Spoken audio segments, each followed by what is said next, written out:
예수 그리스도께서 처음 복음을 전하시기 전에 제자들을 부르기 시작했습니다. 화려한 예루살렘이 아니라 갈릴리 가브나움 그 언덕에 오르실 때 이미 부름받은 제자들과 몇몇 성도들이 예수님을 따르는 모습을 마태복음 5장에는 소개하고 있습니다. 산에 오르셔서 입을 열어 말씀을 시작합니다. 그래서 마태복음 5장, 6장, 7장은 예수님이 천국 확장, 복음의 놀라운 사역을 시작하시면서 그 말씀을 가지고 사명 감당할 사명자들이 받을 축복을 먼저 선포하고 하나님의 말씀을 전가하는 것을 볼 수 있습니다. 그래서 사명 맡은 제자들 또한 복음의 사명 가진 자들이 받을 8가지 복은 우리가 너무나 잘 아는 산상수훈의 8복이라고 하죠. 그런데 8가지 복을 자세히 살펴보면 가장 첫 번째, 10년 가난한 자가 받을 복이 천국이고, 또한 마지막 8번째, 의를 위해 박해를 받은 자가 받을 복도 천국이에요. 그런데 이 천국의 의미를 좀 더 세밀하게 살펴보면 10년 가난한 자가 이 땅에서 하나님의 은혜로 받을 복은 애통하고 온유하고 의에 줄이고 마음이 정결하고 긍휼히 여기고 화평케 하는 이 모든 약속된 7가지 복은 이 땅에서 누릴 하나님의 축복이라고 이해하면 쉬울 겁니다. 그래서 10년 가난한 자가 받을 첫 번째 천국은 우리가 이 땅을 살면서 10년 천국, 이 땅을 살면서 삶에서 하나님의 나라를 맛보고 누리고 살 수 있는 복입니다. 그런데 의를 행하다가 박해를 받고 마지막 받을 천국은 아마 영광스러운 몸으로 변화되어 하나님 나라의 부름을 받은 바로 순교자적 축복, 이 땅의 사명을 다 마친 자가 영원한 하나님의 나라에 들어갈 놀라운 축복이 8번째 바로 천국에 대한 축복이라고 이해하면 이해가 좋을 겁니다. 이 천국의 복은 예수 부활과 함께 받은 복입니다. 핍박 가운데 부활의 영광을 친히 맛보게 되고 또 그 복을 영원히 누리게 될 복이 바로 하나님의 의를 위하여 박해를 받는 자에게 약속된 복입니다.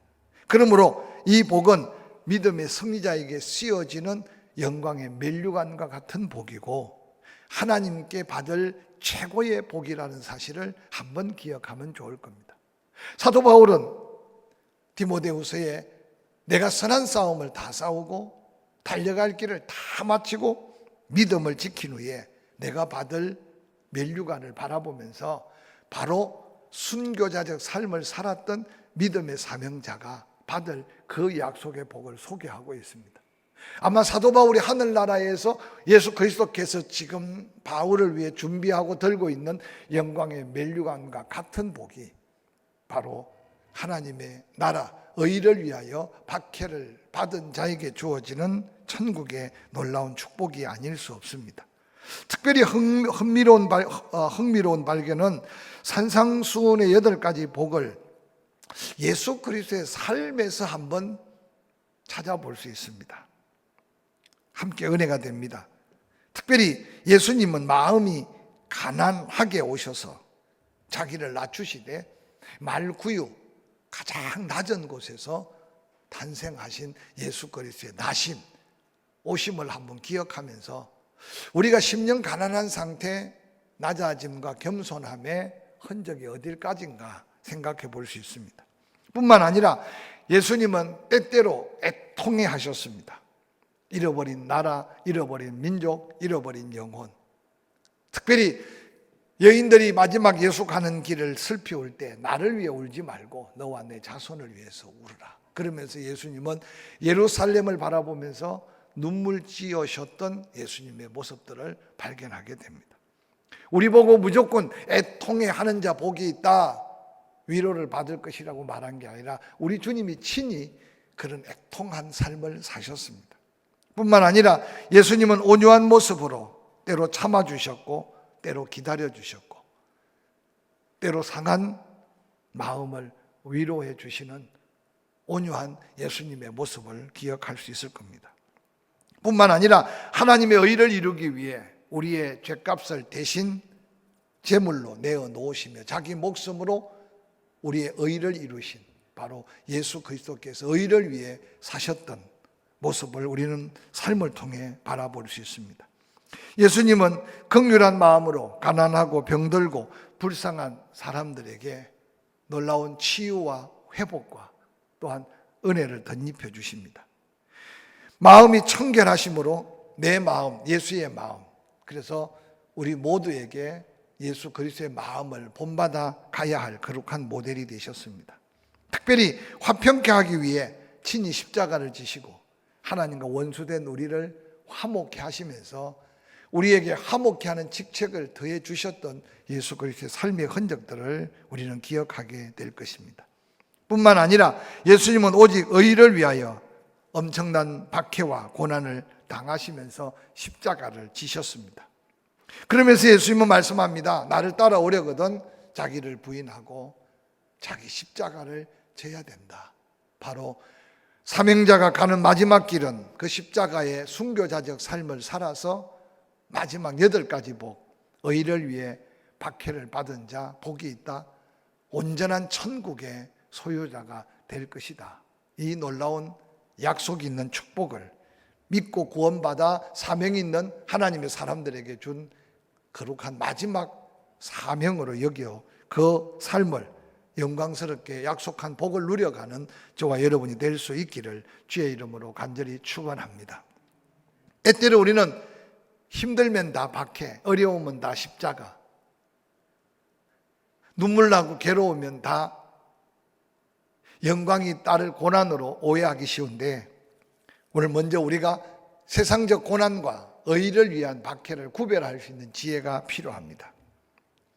그리스도인들이 어떤 일을 잘못 처리하거나 그의 삶의 잘못된 모습을 통해 어려움이나 때로는 공경이나 손해를 당할 수도 있고 엄청난 고난을 당할 수도 있습니다. 그것은 박해가 아니다. 의를 위한 박해, 즉 천국의 상급이 보장된 박해가 아니라는 사실을 먼저 한번 기억해 보시기 바랍니다. 그것을 가르쳐서 징계라고 말하고 때로는 그것을 가르쳐 처벌이라고 말할 수 있을 것이라고 합니다. 처벌을 박해로, 징계를 박해로 오해해서는 안 된다는 겁니다. 그러므로 우리가 정말 의를 위한 박해가 아닌 것을 구별할 수 있는 지혜가 필요합니다. 첫 번째로 자신의 허물과 실수로 인해 당하는 어려움, 그것은 바로 의를 위하여 받은 천국의 상급이 보장된 박해가 아니라는 사실을 한번 기억하시기 바랍니다. 베드로는 초대교회 성도들, 특별히 베드로전서 2장 20절에 이렇게 외칩니다. 죄가 있어 매를 맞고 참으면 무슨 칭찬이 있으리요? 라고 말합니다. 때때로 하나님은 사랑의 채찍으로 징계하십니다.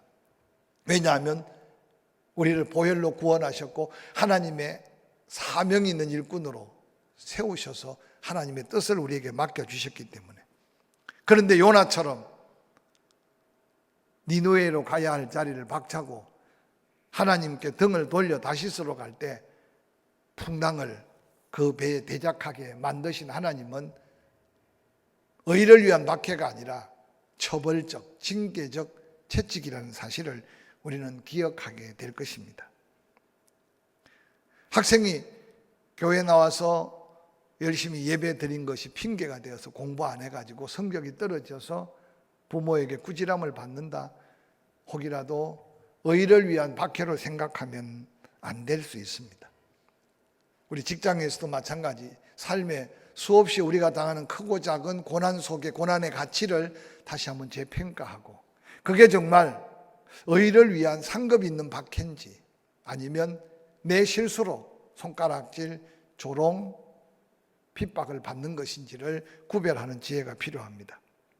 특별히 요즘 한국 교회가 세상 사람들에게 다양한 단어들, 다양한 모습으로 손가락질, 비아냥 그림, 때로는 박해를 받는 경우가 얼마나 많은지 모릅니다. 어제 목사님들 몇 분들이 잠시 모여서 임원회를 했는데 송나 쪽에 한 조그마한 기도원에서 아마 코로나19가 발병이 되고 그 주변에 몇 사람이 이렇게 아마 전염이 된 모양이에요. 그래서 그 지역에 있는 목사님이 교회 차에 송나라는 지역 이름이 붙여져 있는 차를 몰고 그 지역에 있는 어떤 식당을 갔는데 주변 사람들이 나와가지고 들어오지도 못하게 하고 손가락질하고, 또 어떤 그 지역에 면에 있는 한 작은 시골 교회 많이도 모이지 않고 예배를 드리려고 그러는데 동네 사람들이 다 나와서 손가락질하고, 제가 그 소리를 듣고 굉장히 충격을 받았어요. 오늘날 보이지 않게 이만큼 관계들이 깨어지고 마음들이 상하고, 그래서 그냥 교회 쳐다보기만 해도, 교회 차가 지나가기만 해도 마치 교회 차에 그냥 코로나가 붙어서 덕실덕실 그리는 것처럼 오해 아닌 오해. 그래서 상당히 여러 가지 지금 큰 어려움을 겪고 있는데, 이럴수록 우리 한 사람 한 사람들이 더 그리스도의 빛된 삶, 그리스도의 온전한 제자로서의 삶을 회복해가며, 그러한 수없는 박해가, 비방이, 조롱이 우리의 허물과 우리의 실수 때문이 아니라 정말 하나님의 영광을 위하여 살다가 당하는 고난으로 이어지기까지 오늘 그리스도인들이 정신을 차려야 하고 교회가 깨어 있어야 되지 않을까 생각해 봅니다. 두 번째, 박해가 아닌 것은 잘못된 신앙으로 당하는 공경. 종종 사이비 종파에 빠졌거나 이단에 빠져서 엄청난 핍박과 엄청난 곤경에 사로잡히게 됩니다. 근데 그건 의를 위한 박해가 아니다라는 사실을 한번 기억해 보시기를 바랍니다. 가정이 깨어지고 이웃 관계 다 깨어지고 가족 관계가 다 깨어지고, 그래서 가정에 엄청난 상처들을 안게 됩니다. 요즘 조금 잠잠하지만 신천지 때문에 얼마나 온 세상이 시끄러웠습니까? 특별히 젊은이들이 가출을 하게 되고, 그래서 코로나19 때문에 신천지가 어떤 존재인가 확 세상에 널리 알려졌지만 어느 날 또 잊어버리고 쉽게 또 세상 속에 그냥 묻혀 들어갑니다. 우리의 신앙 속에 지나친 광신적 태도, 또한 무지한 행동, 그래서 세상 사람들이 그런 모습을 통해 곤경을 당하는 것이 의를 위한 박해가 아닐 수 있음을 생각해 봐야 합니다. 뿐만 아니라 자신의 이익을 추구하다가 당하는 손해나 엄청난 고통은 의를 위한 박해가 아닐 수 있습니다. 정치적인 이유나 자신의 만족만을 위하여 스스로 자처하여 당하는 고난이 많습니다. 특별히 기업하시는 분들, 노동자를 착취한다거나 또한 정치하는 사람들 이중적인 인격으로 거짓말을 일삼는다거나 그로 인하여 법적인 제재를 받거나 사회적인 제재를 받거나 물질적인 손해를 받는 것, 그게 의를 위한 박해가 아니라는 사실입니다. 의를 위한 박해, 천국이 보장된 그러면 진정한 박해는 어떤 박해일까?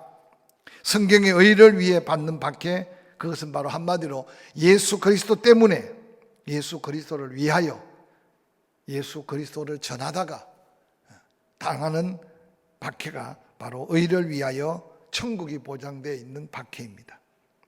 하나님은 왜 믿음으로 살고 의로운 복음을 전하는 사명자들에게 이런 엄청난 박해를 당하게 내버려 두실까?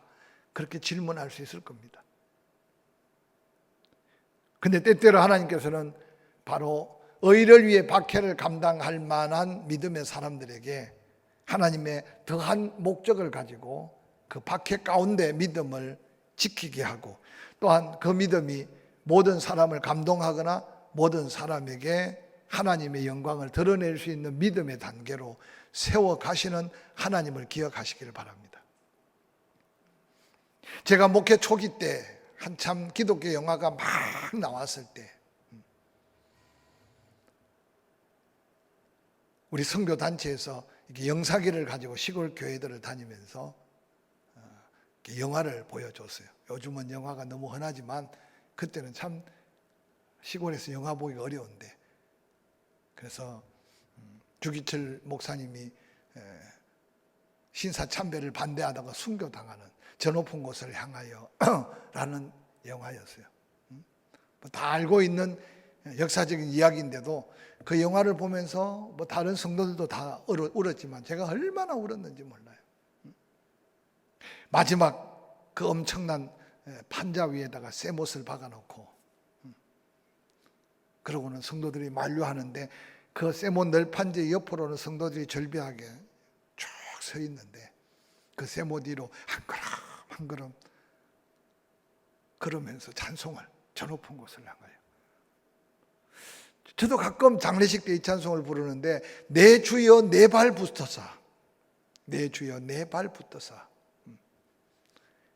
발이 찢겨지는 그 쇠못을 밟고 가면서 인간적으로는 적당하게 신사에 참배하고 함께 어울려서 얼마든지 지낼 수 있었지만 의를 위한 박해를 뿌리치지 않고 묵묵히 내 주여 내 발 붙드사 하나님 나라 사명자로서 끝까지 걸어갈 수 있도록 지켜주십시오. 그러면서 그 찬송을 부르면서 걸어가는데 고통은 컸겠지만 그때 그 현장을 바라봤던 수많은 성도들 가슴 속에 저게 믿음이야.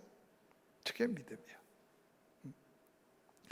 고난이 없다면, 아니 의를 위하여 박해를 당할 일이 없다면 무엇이 진정한 믿음인가를 보여줄 수 없는데, 때때로 하나님께서는 감당할 만한 사명이 있는 자의 삶에 엄청난 시련이나 고난이나 박해를 통해서 당당한 믿음의 모습이 어떤 모습인가를 보시기를 원하고 영광 받으시기를 원하고, 또한 그런 믿음을 도전하기를 원하셔서 때때로 감당할 시험밖에는 당할 수 없게 하시면서 우리에게 박해를 허락하시는 하나님의 뜻을 한번 기억하시기를 바랍니다. 뿐만 아니라 의를 위하여 천국을 이미 소유한 이 땅에 심령 가난한 자에게 더한 예수 그리스도를 위하여 사명자로서 감당하기 어려운 박해를 통해서 하나님이 이루시길 원하는 것은 더욱더 주의 거룩한 성품으로 온전한 하나님의 사람으로 드러내 보이기 원하셔서, 그래서 고난을 당하면 당할수록 세상 사람들은 더 악질이 되고 더 고질적인 성격으로 바뀌어지고 더 포악해지는데, 예수 믿고 구원받은 성도들 의를 위하여 박해를 받으면 받을수록 더 온유해지고 더 겸손해지고 더 예수 그리스도의 장성한 분량으로 닮아가게 하셔서 어느 날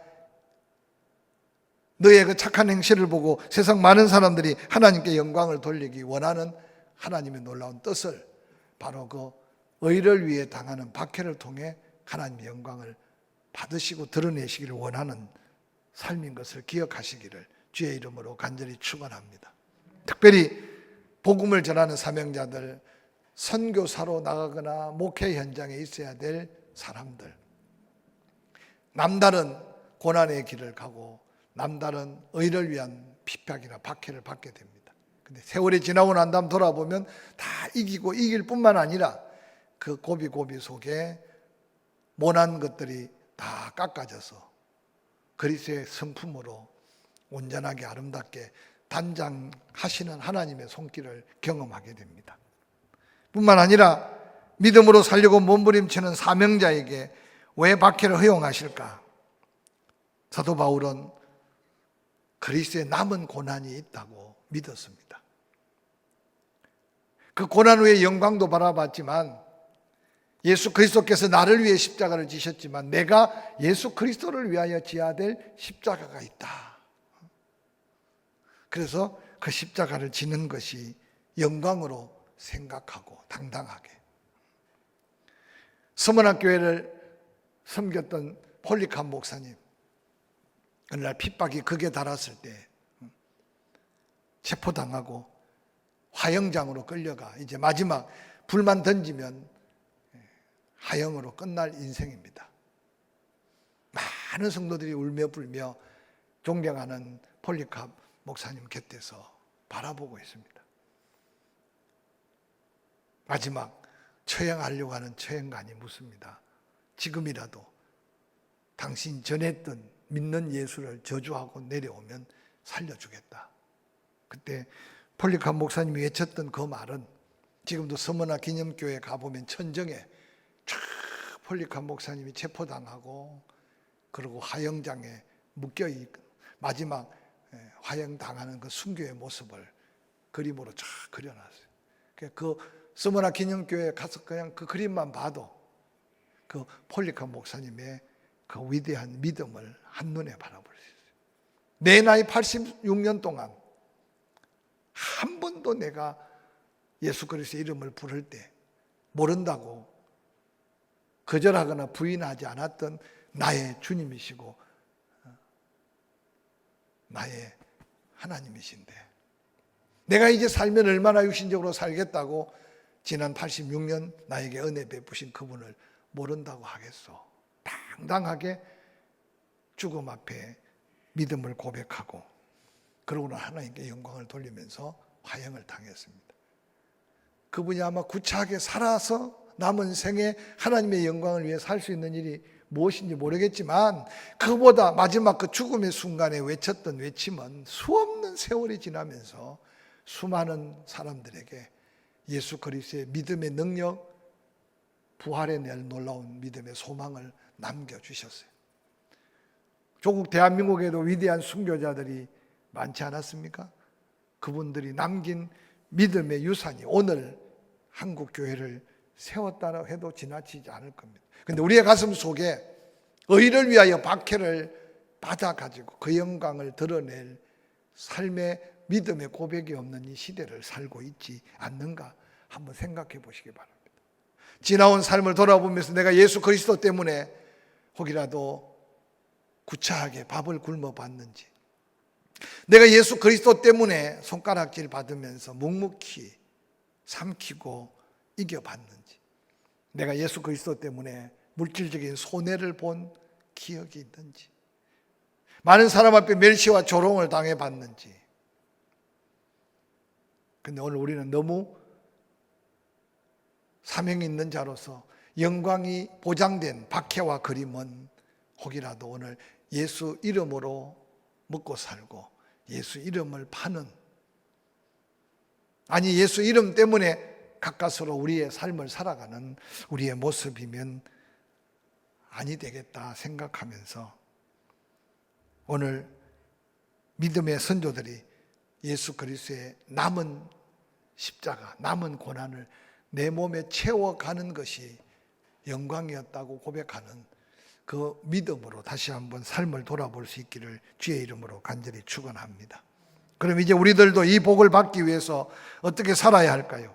예수님은 마태복음 7장 13절 14절은 이렇게 말합니다. 좁은 문으로 들어가라. 멸망으로 인도하는 문은 크고 그 길이 넓어 그리로 들어가는 자가 많고, 생명으로 인도하는 문은 좁고 길이 협착하여 찾는 이가 적음이라 라고 말합니다.